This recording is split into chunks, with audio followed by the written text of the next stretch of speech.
Vous êtes bel et bien dans le 20h sur TED 24 International. Soyez les bienvenus, mesdames et messieurs, dans cette édition. L'actualité s'articule autour de 3 temps forts. Tout d'abord, focus sur le climat des affaires au Tchad avec l'ouverture en N'Djamena de l'atelier national d'élaboration de la matrice des réformes.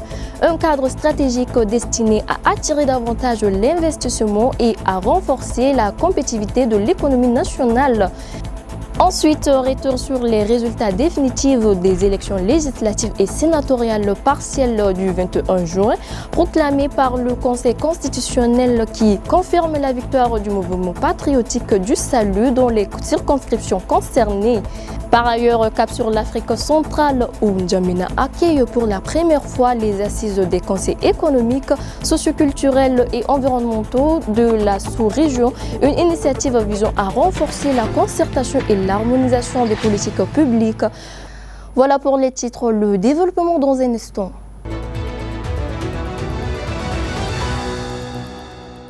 La ministre secrétaire générale du gouvernement, Ramatou Mohamed Houtoui, a présidé mercredi 24 juin 2026 la cérémonie de clôture de l'atelier de validation technique du rapport biennal de la mise en œuvre du programme politique quinquennal du président de la République.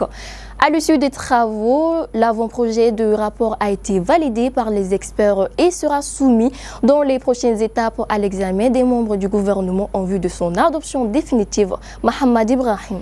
La validation technique du rapport biennal de mise en œuvre du programme politique quinquennal du président de la République est désormais achevée. Les experts ont donné lors de cette étape leur quitus à l'avant-projet des documents qui sera prochainement soumis au gouvernement. Dans son intervention, la ministre secrétaire générale du gouvernement a salué l'implication des participants et la qualité du travail réalisé. Elle a souligné que ces rapports constituent un outil essentiel d'aide à la décision et de suivi des engagements pris par les plus hautes autorités du pays. Ce processus a constitué un véritable exercice de responsabilité, de redevabilité, de transparence, bref, de bonne gouvernance. Il a permis au EG et aux points focaux de s'assurer de la fiabilité, de la pertinence et de l'exactitude des données produites par leurs départements respectifs afin de faire du rapport définitif un document de référence crédible et consensuel. Cette validation technique marque ainsi la fin d'un long processus d'évaluation de l'action gouvernementale et du programme politique quinquennal du chef de l'État. Cependant, les participants ont été honorés par des attestations de reconnaissance de la ministre secrétaire générale du gouvernement pour engagement à la réussite de cet exercice. Le programme des Nations Unies pour le développement a organisé ce mercredi 24 juin 2026 à l'hôtel Radisson Blu de N'Djamena un dîner de presse. Cette rencontre a permis aux responsables de l'institution onusienne de présenter aux professionnels des médias les principaux résultats de son accompagnement au Tchad au cours de l'année 2025 ainsi que les perspectives de son action en faveur du développement du pays. Tongsa Hamta pour les détails. Faire le point sur les réalisations de l'année écoulée et renforcer le partenariat avec les médias, c'est l'objectif du dîner de presse organisé par le Programme des Nations Unies pour le développement. Au cours de cette rencontre, les responsables du PNUD ont présenté les principales actions menées au Tchad en 2025 dans plusieurs secteurs prioritaires. Il s'agit notamment de la gouvernance, de la consolidation de la paix, de la résilience communautaire, de la lutte contre les effets du changement climatique, ainsi que de l'autonomisation des jeunes et des femmes. Selon le représentant résident de l'organisation Francis James, ces interventions ont contribué à améliorer les conditions de vie des personnes à travers le pays. En tant qu'hommes et femmes de médias, vous, les journalistes, vous jouez un rôle essentiel, je répète, essentiel pour informer et expliquer les enjeux de développement et relayer les préoccupations des populations. À ce titre, c'est vous et j'espère le PNUD et les autres agences des Nations Unies qui sont des acteurs très importants pour le développement.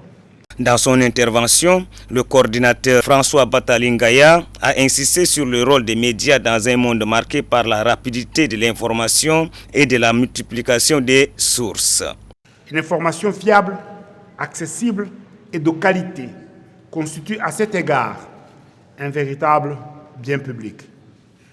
Les Nations Unies travaillent aux côtés du gouvernement du Tchad, des collectivités locales, de la société civile, du secteur privé et des partenaires au développement pour accompagner les priorités nationales.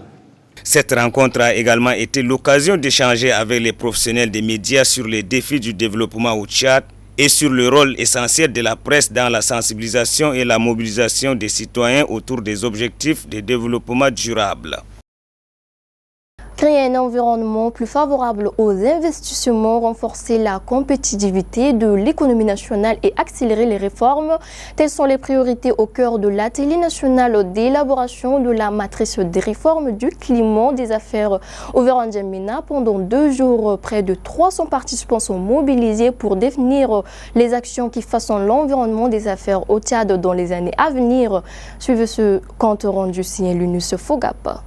Identifier des réformes prioritaires, définir un calendrier de mise en œuvre, élaborer une feuille de route et mettre en place un mécanisme de suivi pour garantir l'application effective des décisions, tels sont les principaux objectifs de l'atelier national d'élaboration de la matrice des réformes du climat des affaires, ouvert ce jeudi à l'hôtel de l'Amitié. Pendant 2 jours, près de 200 participants, issus des ministères, des institutions publiques, du secteur privé, de la société civile et des partenaires techniques et financiers, dont la Banque mondiale, échangeront sur des réformes à engager afin de renforcer l'attractivité économique du Tchad. La cérémonie d'ouverture a été présidée par le ministre d'État, ministre des Finances, en présence du ministre du Commerce et de l'Industrie.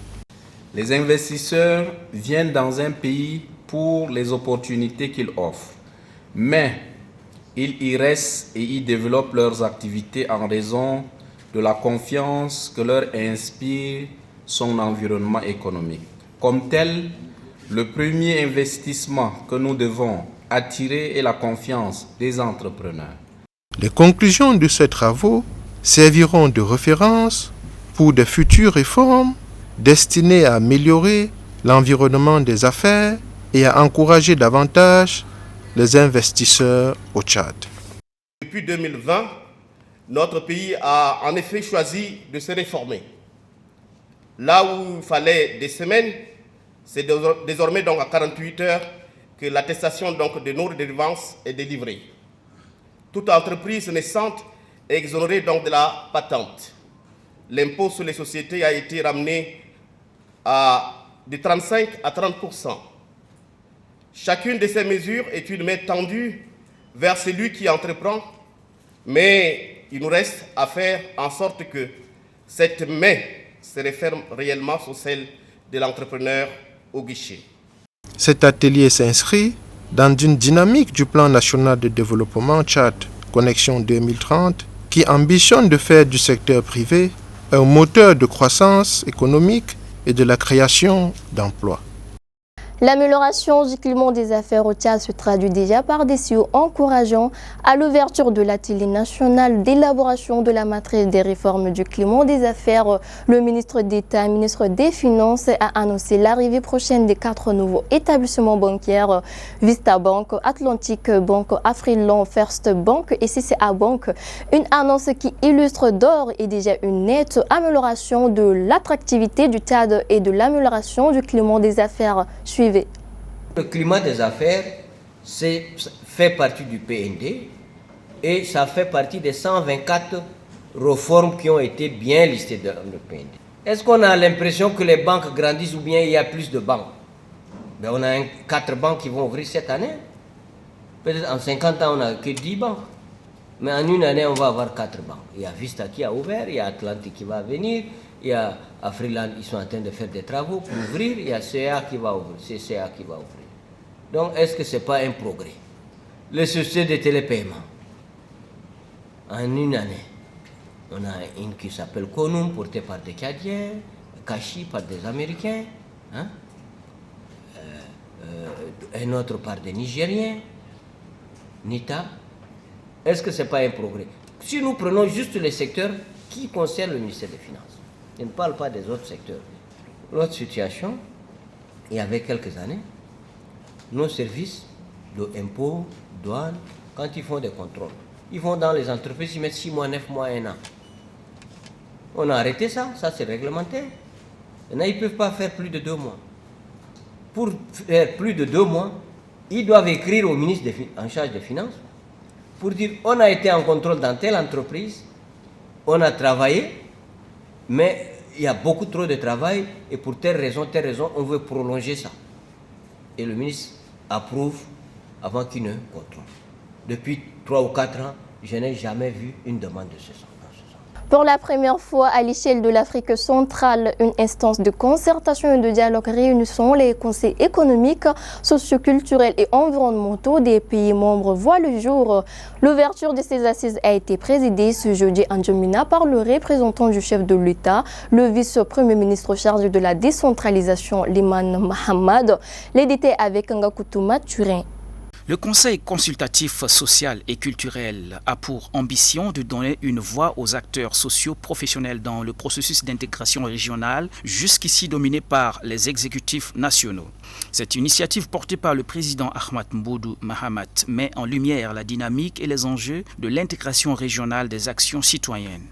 La création de l'Union des conseils économiques et sociaux de l'Afrique centrale répond à une ambition claire, celle de construire un cadre permanent de coopération entre nos institutions afin d'harmoniser nos réflexions, mutualiser nos expériences et renforcer notre capacité d'influence au service du développement. Ahmad Mboudou Mahamat insiste sur la zone de libre-échange qu'il présente comme une opportunité d'accélérer le développement des chaînes de valeur et de renforcer la compétitivité. Représentant le chef de l'État, le vice-premier ministre chargé de la décentralisation Liman Mahamat a ouvert la rencontre en réaffirmant l'adhésion et le soutien du gouvernement tchadien. La création de l'Union des conseils économiques et sociaux d'Afrique centrale répond assurément à une nécessité impérieuse pour notre espace communautaire.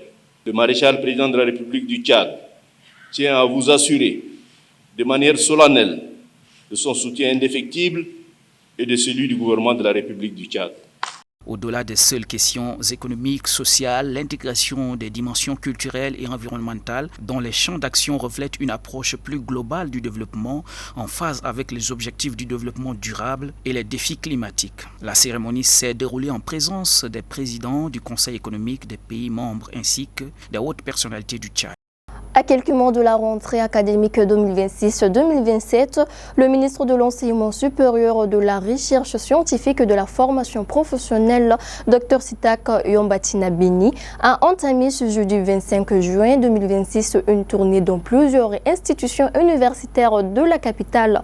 Objectif, s'enquérir des détails du terrain, écouter les préoccupations des acteurs du secteur et envisager des solutions pour améliorer les conditions d'apprentissage et d'enseignement. Nous sommes très heureux, n'est-ce pas, de cette solidarité gouvernementale, puisque vous voyez, n'est-ce pas, 3 ministres, mais nous étions 4 ce matin. Donc 4 ministres, n'est-ce pas, ont pris l'initiative de visiter, n'est-ce pas, ces institutions, pour la plupart, n'est-ce pas, avec la co-tutelle. Nous sommes allés ce matin, comme vous le savez, à l'ENAS, qui est une très grande école qui forme, n'est-ce pas, nos sages-femmes, les diplômés d'État et tout ça. Et ce matin, nous avons compris beaucoup de choses avec la secrétaire d'État à la santé. Ensuite, nous sommes partis à l'ENSP, l'école nationale supérieure maintenant, des travaux publics, qui a changé de statut. Et donc qui aujourd'hui, n'est-ce pas, forme des ingénieurs, qui forment, n'est-ce pas, nos génies, les génies civils, tout ce qui est bâtiment, etc., etc. Et vous avez vu que ce matin, nous avons non seulement échangé, mais nous avons fait le tour des laboratoires, où il y a des choses extraordinaires qui se font là-bas, mais qui ne sont pas forcément vulgarisées, qui ne sont pas seulement connues, n'est-ce pas, du grand public. Et donc sont venus, n'est-ce pas, mettre aussi à la disposition des citoyens des très bonnes choses, des très bonnes pratiques qui se font dans ce pays, et des esprits, n'est-ce pas, critiques, mais aussi des intelligences. Nous l'avons vu au niveau de l'ENSTP, mais nous l'avons vu aussi au niveau également de l'ENASTIC, où nous sommes venus également pour constater également tout le travail qui est fait là-bas avec des personnes merveilleuses. Et là aussi, on a vu que ils ont développé des logiciels extraordinaires pour le travail. C'est des choses également à vulgariser, à faire en sorte que, n'est-ce pas, ça puisse faire stage d'huile. Et nous avons terminé cette visite-là au niveau de l'université numérique, qui était l'université virtuelle et qui est maintenant devenue une université numérique. Et là aussi, un travail extraordinaire. Nous ne pouvons pas développer, n'est-ce pas, ce pays-là si nous ne nous inscrivons pas dans la modernité. Et la modernité, c'est aujourd'hui la digitalisation, c'est la numérisation et c'est ça, c'est le numérique. Le ministre de l'Enseignement supérieur, de la Recherche scientifique et de la formation professionnelle, Dr Sitak Yombatina Beni, a reçu le 24 juin les partenaires du Haut Commissariat des Nations Unies pour les réfugiés. Les échanges ont porté sur les initiatives en matière d'éducation ainsi que sur les perspectives offertes aux réfugiés, aux jeunes déplacés et aux communautés hautes Pafindjoré. La visite de la Fondation Mastercard a pour objet d'octroyer 25% de bourses aux réfugiés, aux personnes déplacées et offrir des opportunités d'enseignement supérieur au niveau licence et master. Pour sa coordinatrice, Drosela Ada, les membres de la Fondation sont au Tchad pour rencontrer des représentants de 12 institutions supérieures et partenaires afin de promouvoir ces opportunités auprès des jeunes concernés, de mieux comprendre le Tchad et de renforcer les partenariats. Le pays a une forte affluence des réfugiés. L'engagement du gouvernement tchadien via le ministère de l'Enseignement supérieur au profit de ceux-ci l'a fasciné. I would love to say I'm very impressed with the work. Il a été impressionné par le travail que le gouvernement du Tchad est en train de faire, spécialement en ce qui concerne l'éducation des jeunes réfugiés et déplacés internes. Et puis, il a aussi mentionné le grand travail que fait le UNHCR en la même matière. It has been an amazing time. Elle a rappelé les actions du Haut Commissariat des Nations Unies pour les réfugiés de concert avec la Fondation Mastercard au secours des personnes en situation irrégulière. It's been one of our first visits in Chad. Je mentionne que le rôle du HCR est très important parce qu'elle a quand même pu faciliter le travail du WUSC et du Mastercard Foundation, de visiter le Tchad et puis de conduire en fait des visites avec le WUSC. Et donc le HCR a été important dans cette visite et essentiellement comprend que des conversations futures vont continuer avec le support. La mission des partenaires du programme de bourse de la Fondation Mastercard s'est rendue à Abéché, fief des réfugiés, pour s'imprégner de la réalité avant de faire cap sur N'Djamena. Le Centre national de la recherche pour le développement a organisé ce jeudi 25 juin à son siège la première édition du Café Drone. Cette initiative vise à promouvoir l'utilisation des drones dans les secteurs stratégiques tels que l'agriculture, la gestion des ressources naturelles et le développement durable. Une rencontre qui met en lumière le potentiel de cette technologie dans l'accompagnement de l'innovation et du développement au Tchad. Reportage de Rolta Solange. Placé sous les thèmes Drone Intelligence artificielle et développement durable et Drone Tech Africa, agriculture et gestion des ressources naturelles, cette première édition du Café Drone a réuni chercheurs, experts et acteurs du développement autour des innovations technologiques au service du progrès. Pour les organisateurs, cette rencontre va au-delà d'une simple démonstration technologique. Elle traduit la volonté du CNRD de faire des drones un outil stratégique capable d'apporter des solutions concrètes aux défis du développement. Dans son discours d'ouverture, le directeur général du CNRD, professeur Mahmoud Youssouf Kayal, a rappelé que les drones ne relèvent plus de la technologie du futur, mais constituent désormais des instruments indispensables pour répondre aux besoins actuels du pays. Question. Pourquoi les drones?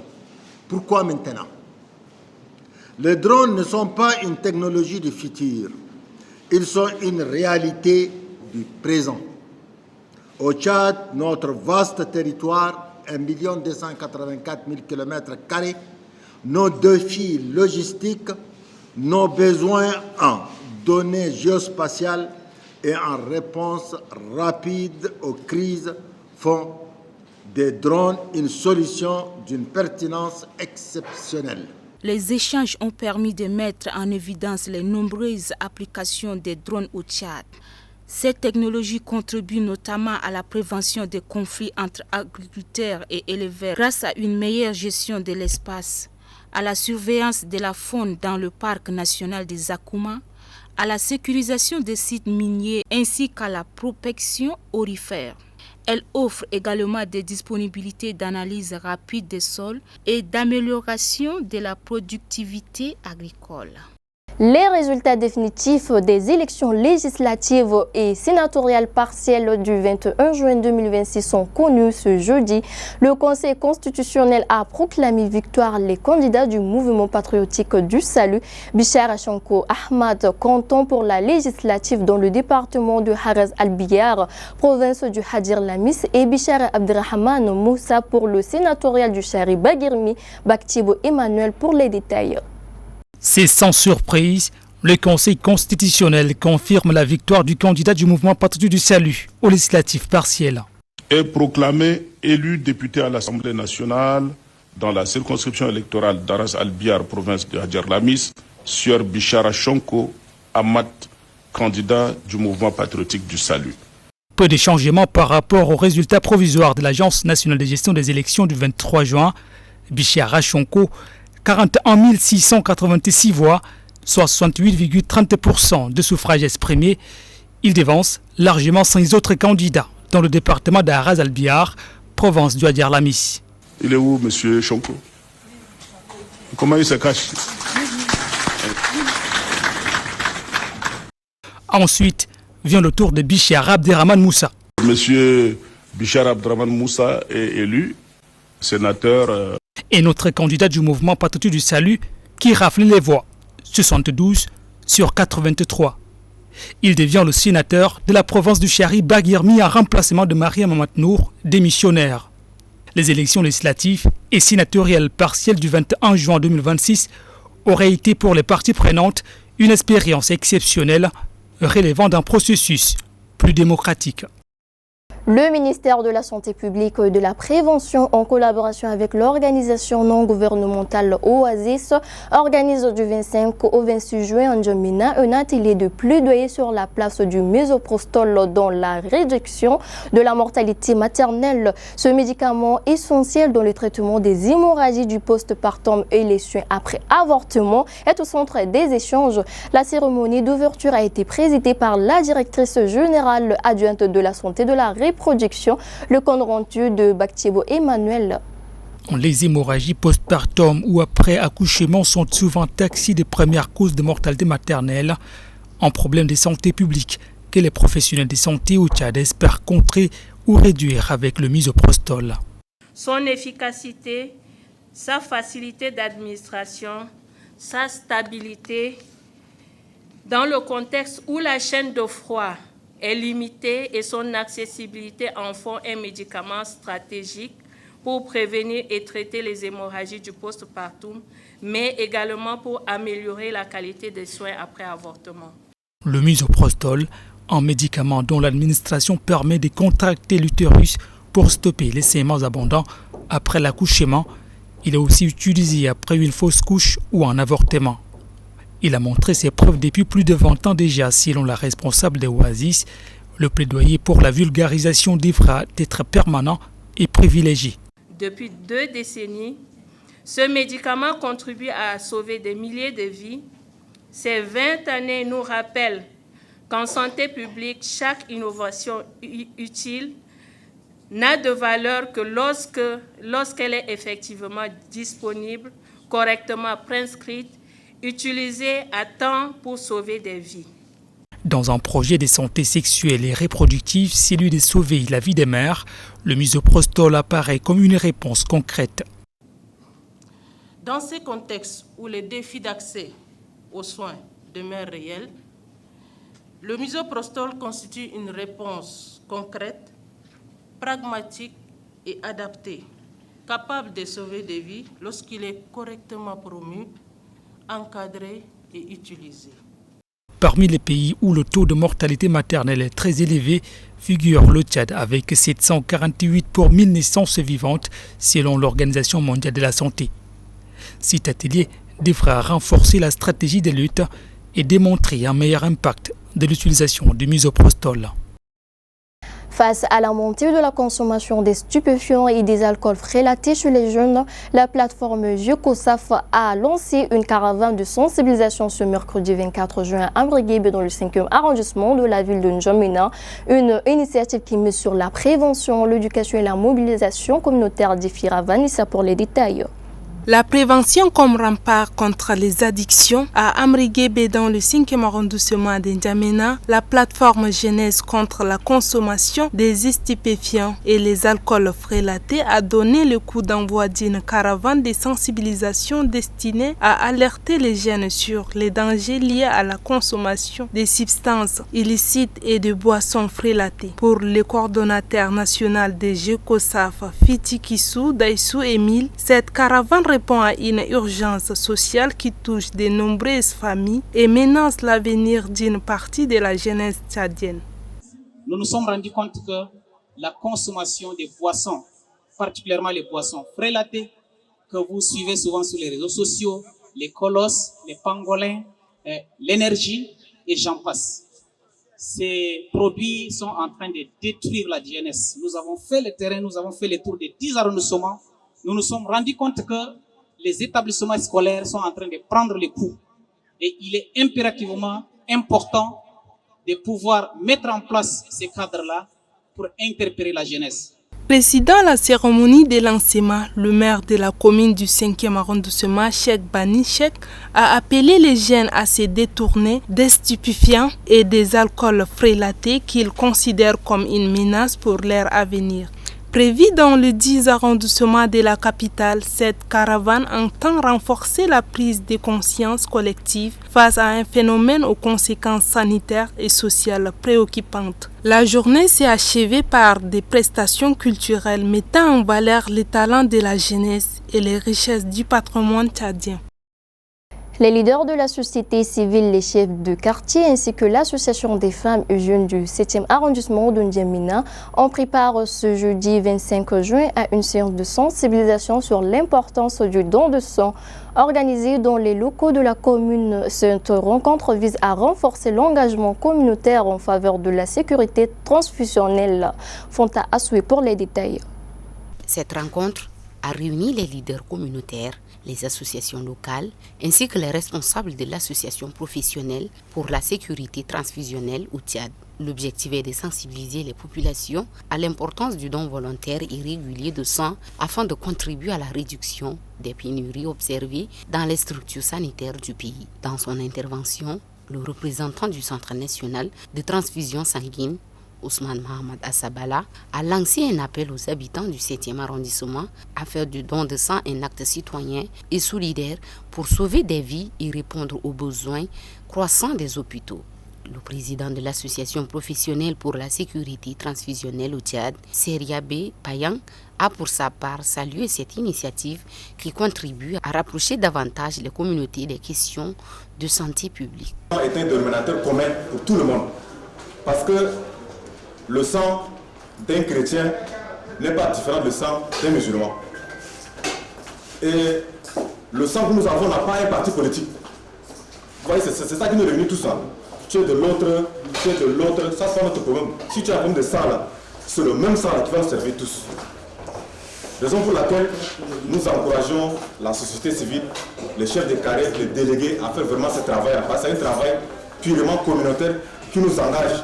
Abordant dans le même sens l'administrateur délégué auprès de la commune du 7e arrondissement, Iba Gawawana, a souligné que ces campagnes de sensibilisation permettent à la population de mieux comprendre la nécessité du don volontaire de sang et son impact sur la prise en charge des malades. Je veux dire par là que c'est des donneurs volontaires.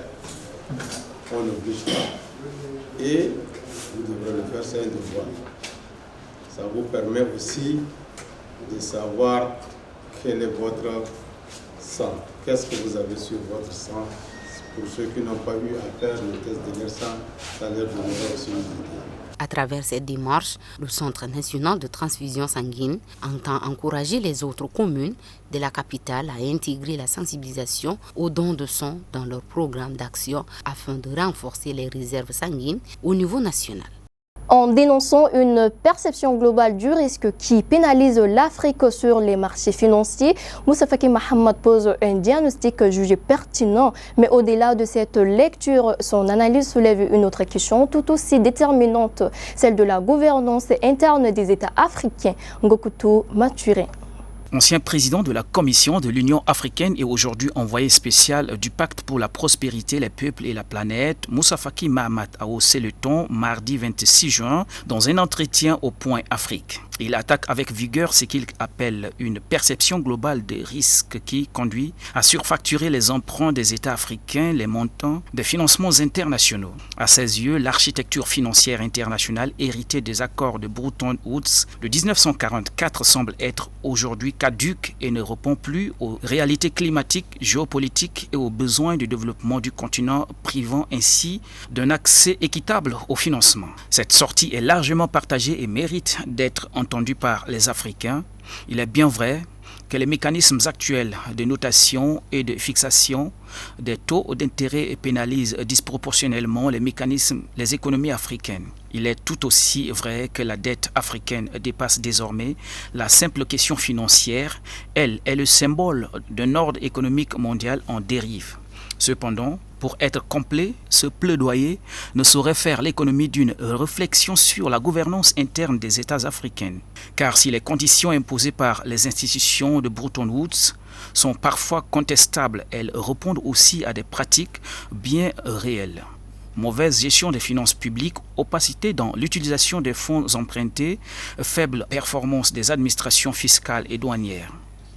Moussa Faki lui-même le reconnaît sans embâche, certains pays amorcent un véritable développement parce qu'ils gèrent efficacement leurs finances publiques. C'est le cas des pays qui s'engagent dans la modernisation de leur régie financière, notamment à travers un système douanier automatisé, preuve que la voie de la réforme interne est possible. Aussi légitime que soit la revendication d'une refonte de l'architecture financière internationale, elle ne saurait occulter le fait que l'accès au financement dépend aussi de la crédibilité des institutions nationales. En juin dernier, la capitale tchadienne a d'ailleurs accueilli une rencontre des organisations financières de la région sur la gouvernance financière au moment même où les conditionnalités du FMI et de la Banque mondiale se font plus exigeantes. Moussa Faki Mahamat a raison de plaider pour un système plus juste, mais tant que la gouvernance africaine n'incarnera pas pleinement les aspirations de ces peuples en termes de transparence, de performance et de crédibilité, les embûches liées au financement persisteront, quel que soit le cadre international. Voyons à présent l'essentiel de l'actualité internationale marquée par les faits majeurs qui retiennent l'attention à travers le monde. Le point complet avec Odila Nathalie. Le Conseil de sécurité de l'ONU a adopté à l'unanimité une résolution visant à renforcer la lutte contre l'impunité des auteurs d'attaques contre les casques bleus. Porté par le Danemark et le Pakistan, ce texte prévoit un meilleur suivi des enquêtes et des poursuites lorsque des soldats de la paix sont tués ou blessés en mission. L'objectif est de maintenir la pression sur les États afin que les responsables de ces crimes soient traduits en justice. Au Zimbabwe, le Sénat a approuvé une large majorité des amendements constitutionnels controversés qui pourraient permettre au président Emmerson Mnangagwa de se maintenir au pouvoir jusqu'en 2030. Déjà validé par la Chambre basse, le projet de loi n'attend plus que la signature du chef de l'État pour entrer en vigueur. Enfin, dans le Golfe, des navires ont de nouveau été aperçus dans le détroit d'Ormuz. L'Organisation maritime internationale a lancé une opération coordonnée avec plusieurs pays de la région afin de faciliter la circulation maritime et l'évacuation des milliers de marins bloqués à bord de leurs navires. Malgré cette reprise progressive du trafic, la situation demeure fragile dans cette zone stratégique pour le commerce mondial de l'énergie. Ainsi prend fin cette édition. Merci pour votre fidélité. Prenez soin de vous.